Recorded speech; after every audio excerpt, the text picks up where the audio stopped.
Years ago, the foreshore near Belmont Baths was a pleasant picnic spot. Now it could only be described as an eyesore. The council did have a plan to reclaim about 20 metres of lake and landscape the foreshore, as has been done successfully at Warners Bay. But the plan was abandoned this week, apparently due to lack of vocal support. However, according to Jill Gordon, the council's decision was a complete shock for many local residents. I think most local residents were actually quite unaware that the idea had been lost. Certainly everyone I talked to has said, what a great idea and when's it happening? And have been really surprised to find that it may not happen at all. Jill Gordon says it's embarrassing to live at Belmont but have to take visitors to Warners Bay to get access to the lake. I feel sad when I have friends come and I have to actually take them to Warners Bay or down to Blacksmith's Beach to show them part of the natural beauty of the area.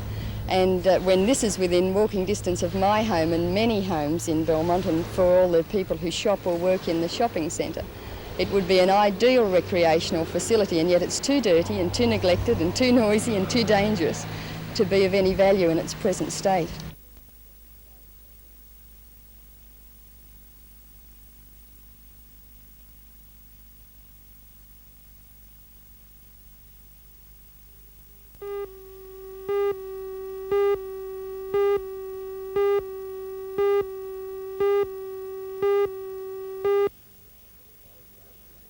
Newcastle-based Simple Swimming organisation now has some 400 members, all dedicated to watching what they eat and helping each other keep to sensible diets. At a spring seminar today, the results of all that calorie counting were added up.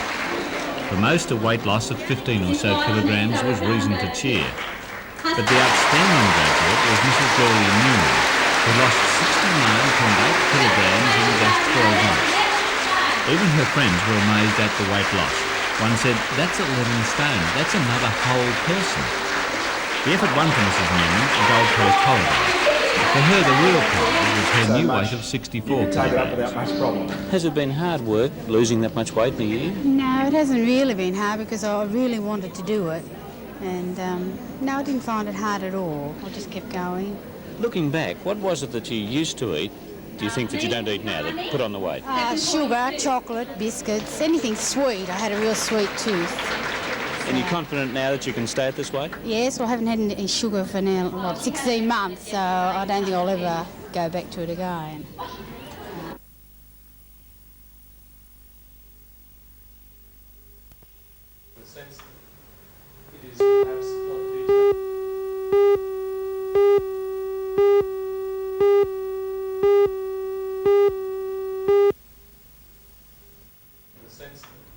The Ethnic Affairs Commission is holding a public forum at City Hall tonight. It's expected that matters raised will include the unemployment problems and educational needs of ethnic groups in our region. These issues were raised late today by the Hunter Region Advisory Panel, which was established 2 years ago. It's the first time the Commission has held talks with the Newcastle representatives, and discussions were very successful, according to Commissioner of Ethnic Affairs in our region, Ms Trudy Mills-Evers. I think it was very enlightening, first of all, to get a Hunter view over to Sydney, which is in all areas always a bone of contention that we miss out, to make aware what our main concerns are in the Hunter. One of them is the education of the children, migrant children, and multicultural education is a major issue, and we feel it's very neglected in the Hunter. To get that message across to Sydney, which doesn't always come across. I think also to establish that the advisory committees are a worthwhile thing.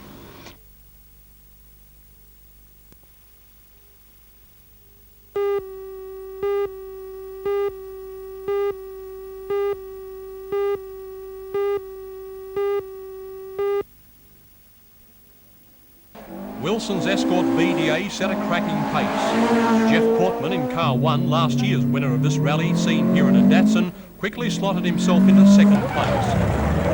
Car number 6, Wayne Bell, in a Toyota T18, was also going well in the early stages, holding down third spot. The reliable campaigner Colin Bond in his Triumph TR8, number 4, was next in 4th place. The conditions for rally driving were described as perfect, with last night's rain having settled the dust and made the roads fast. And being the 3rd round of the Australian Rally Championships, every driver and navigator were putting everything into it. No exception was car number 5, the Japanese team in Mitsubishi, who were expected to do well, but didn't seem to be able to hold back the front runners.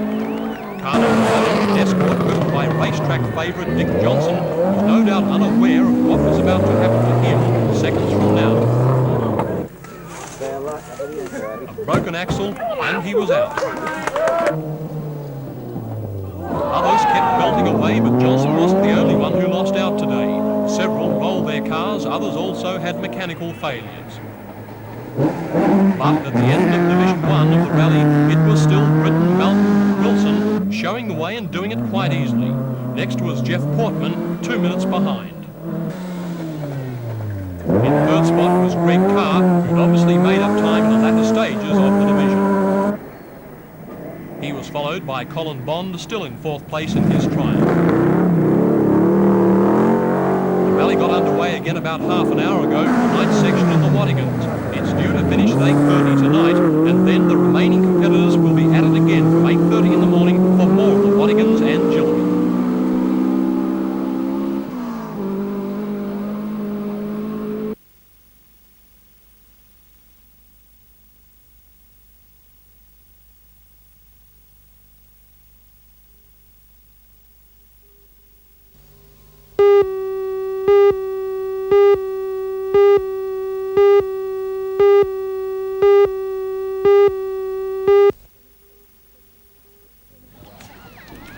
Any self-respecting cowboy will tell you that the rodeo is Australia's #1 sport, as exciting for the spectators as it is for the participants. Yesterday's event at Branxton attracted more than 100 cowfolk from all over the eastern zone, bounded by Taree, Sydney and Singleton, and there were hundreds more who came just to watch. The many events can be classified into 2 main areas: camp drafting, which demands skilled riding and a keen sense of timing, and rough riding, which requires a lot of courage and the ability to hang on. Failing that, a hard head would undoubtedly be an asset. Some of those who took part in the Branxton event are among the finest cowboys and cowgirls in the country. 4 locals have been selected to represent Australia in the North American Rodeo Finals to be held in Colorado later this year. Maurice Bogle of Bulladila will compete in the bull ride. Peter Thomas of Branxton and Colin Gardner of Gresford have been selected for the bulldogging team, and Jeanette Murray of Kalongalook near Bulladila will represent us in the ladies' barrel racing. The top competitors in yesterday's rodeo were rewarded for their efforts. Trophies and ribbons were presented to the winners and place getters in each event and to the overall zone champions.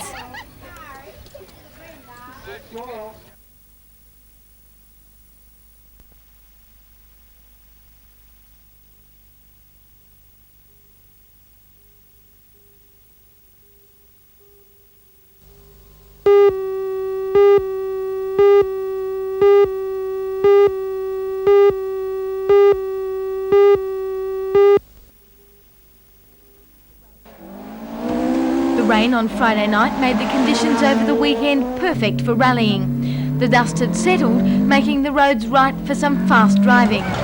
80 cars started in the 2-day event, which was run in the Arimba State Forest, the Jillaby Autocross and the Wattigans. It was the 3rd round of the Australian Rally Championships, and every team was out to give it their best. Taking part were some top Australian and international competitors. Favourites were the current Australian Rally Champion and last year's Dunlop 2GO winner, Jeff Portman in a Nissan Bluebird, and the twice British champion Malcolm Wilson in the 2WS Escort. Wilson held the front on Saturday night, but got into trouble when he lost his suspension while travelling at 170 kilometres an hour. He actually continued on 3 wheels for 17 kilometres before retiring. There were many other mishaps but no injuries, making it an exciting event for the 40,000 spectators.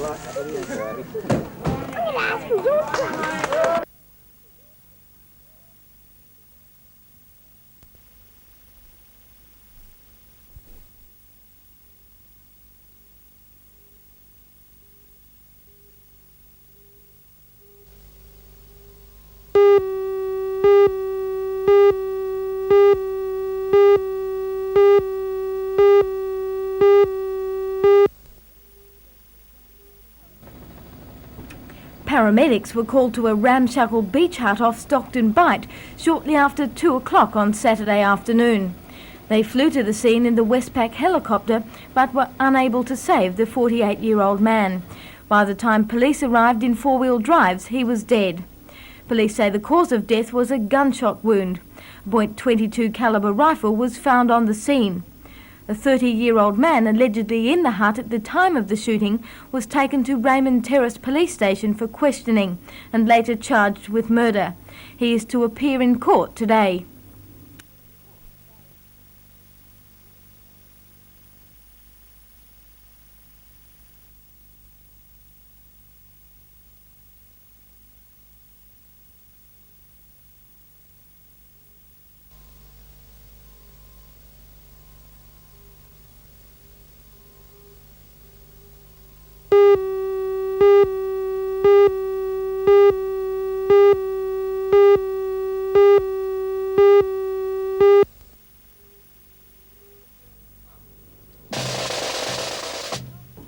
The Royal Australian Transport Corps of Pipes and Drums provided the entertainment for the start of Army Reserve Week.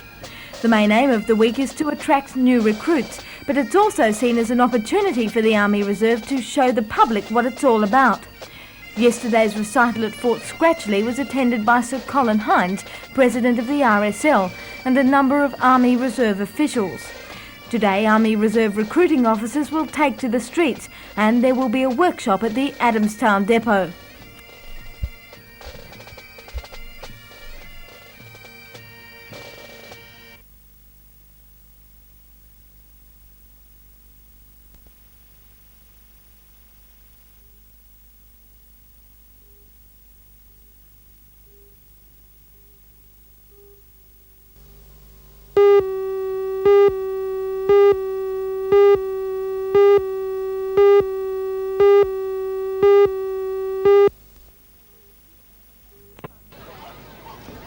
The fun run, held every year by the Lambton Rotary Club, got underway at the International Sports Centre in true fun run fashion. But the mainstream soon filtered out and the main contenders got down to a serious pace.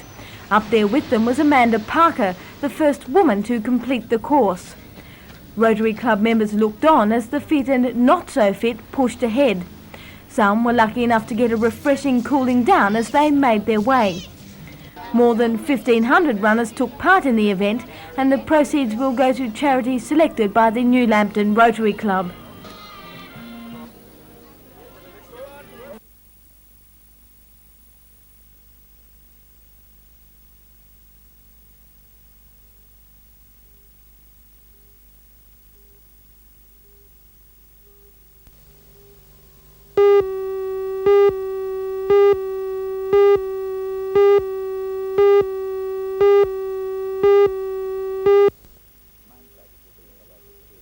The main focus will be in the local schools, and parents can check with their local schools to find out if there's a special day when they should visit. Lots of schools are having special functions, putting on programs in the evenings, having sports days, that kind of thing, fetes, celebrations. As well as that, many schools are involved in the kinds of displays we're having in shopping centres. Charlestown Mall and the City Mall, for example, are two centres where there'll be something at lunchtime every day. As well as that, there'll be an ecumenical service at the cathedral on Tuesday, followed by an official opening in the city park. What's the purpose of Education Week? Well, in general, Education Week is to give the community a chance to focus on education.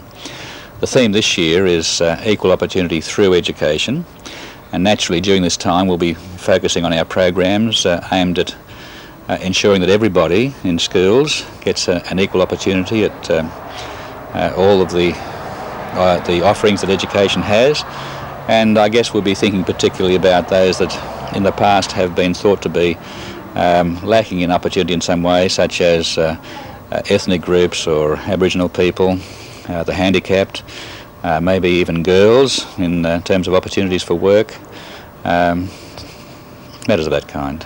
Do you think it's important for the parents and the members of the community to know what's happening in the schools? I think it's essential that they know what's happening in schools. We're finding out today, in fact, that unless the community, and in particular the home, is supportive of the school, then all that the school is trying to do can in fact be wasted.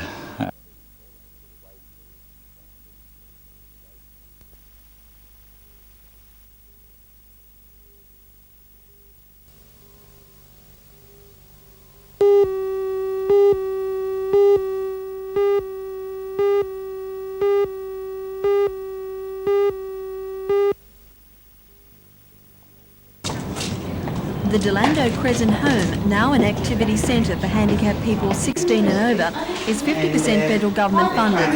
There's no state government input, and the centre operates on a shoestring budget, charging each student $25 a week, a big slice out of their pension. The centre's secretary, Mrs. Carley, anticipates that Delando Crescent will see a big boost in enrolments with the implementation of the Richmond Report, which seeks to put handicapped and disabled people into community-based centres. The Liberal Legislative Council lineup for the next election, headed by Mr John Hannaford, is committed to assisting these centres. Mr Hannaford became aware of Newcastle's needs today when he inspected the Delando Crescent Centre with local MLC Mrs Virginia Chadwick. According to Mrs Chadwick, New South Wales is putting on a poor show compared to other states. In other states, such as Victoria and Queensland, this state historically has been more involved, and I believe that there's no good reason why the New South Wales government shouldn't make a contribution to these very valuable services, particularly in light of the coming Richmond Report and the whole move to get people out of institutions and into independent living.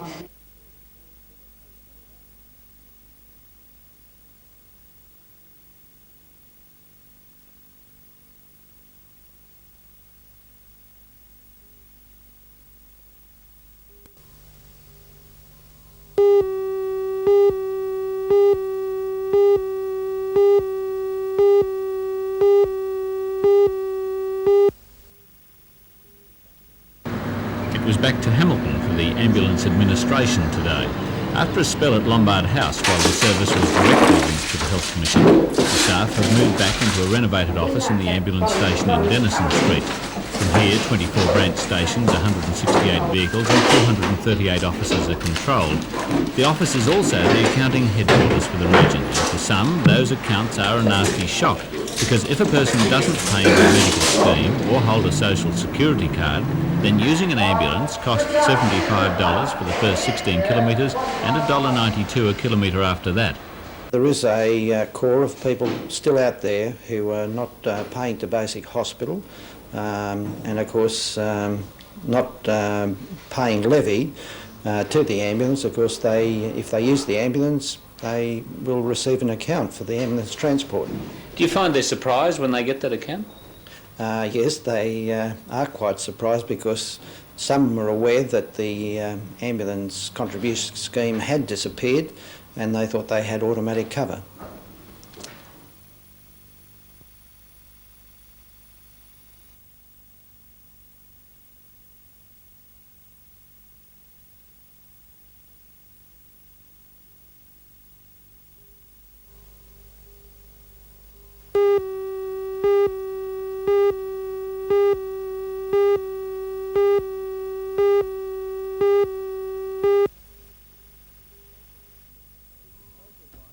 The proposal by Mr Holmes a Court, if carried through, would be the biggest business deal in Australian history. Today Mr Holmes a Court said that Wigmore's, a company taken over by his Bell Group just last week, would offer 2 of its shares for each BHP share. He described it as a simple offer. The offer is not subject to any minimum acceptance and would be open for 1 month. Wigmore's will retain the option to extend the offer for 6 months. The Bell Group chairman said it's a serious and unconditional bid, and one that he feels his company can carry through. Each Wigmore share is currently valued at $6, placing a value of $12 on each BHP share. On the share market this morning, the BHP closing price was $10.75. Mr Holmes a Court said Wigmore's will maintain its dividend rate of 25 cents a share. thus guaranteeing BHP shareholders who accept the offer an extra 10 cents in dividends than those from the BHP shares. Mr Holmes of Court is Australia's most successful corporate raider. His Bell Group has been involved in unsuccessful takeover bids for such business giants as Ansett, the Herald and Weekly Times and Elders. Generally, he has failed to take over his targets, but has made a massive profit in the process. The Ansett bid, for example, earned him $11 million. This could be the purpose of the BHP bid. But what if the bid is, as Mr Holmes of Court says, a genuine one? BHP has had its problems in recent years, with the downturn in demand for steel reducing profits and forcing retrenchments. The company is, however, rich in assets, and it could be those which have attracted Mr Holmes of Court's interest.